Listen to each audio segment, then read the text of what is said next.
Good morning and good afternoon, everybody. Welcome to LYNY Realtors. Greeting from Cambodia. Today we will tell you about the property management consideration for investor. Property management deals with cleaning, security, insurance, and accounting. It's important in Cambodia because there's a lack of regulation in the country in terms of those specific elements of property development. This lack of regulation presents uncertainty, and uncertainty means risk, an important consideration for investors. This is what Simon Griffith, the general manager for asset management company Metro Global, told attendees at the recent Cambodia Real Estate Show. In his presentation, Mr. Griffith used this as a basis to talk about the regulatory framework and the practical consideration for property management in the Cambodian market. Metro Global is a company based out of Singapore originating from Australia. Its first two projects would be the Brick and the Pigs.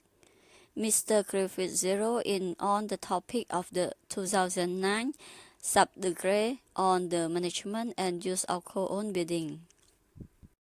He explained that the sub-decree stated that in order to manage the co-owned building, the co-owner shall establish a management board or an executive committee as agreed among themselves following the prescribed internal regulation.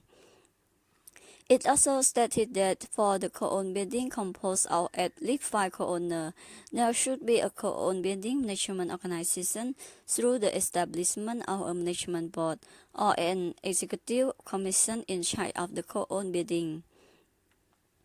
But he explained that the sub-decree did not go into much detail on things like how to form the management board for the co-owned building or the respective role for this management board. In terms of the regulatory framework for property management, there was a sub-decree in 2009. He said, this sub-decree is good, but it doesn't cover much. I'm happy it's there, but it's cover more of the use of the co-owned space and that actually co-owners have to pay a service charge, but it's a very little. There are shootholes which in the wrong circumstance could severely affect a co-owned building. Despite the limitation in the legal framework for property management, Mr. Griffith said people can also limit the risk by looking into the developer's reputation, the property management agent's reputation, the property management budget, building regulation, internal regulation, service charge, and the property management registration structure and the sinking fund. Checking these factors first will help you to stay away from the potential harm brought by the shortcoming of the country legal framework.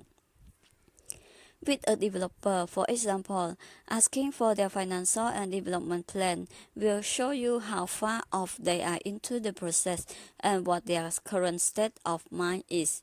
Mr. Griffith explained that developers who wish to do more business in the country will definitely take care of their reputation.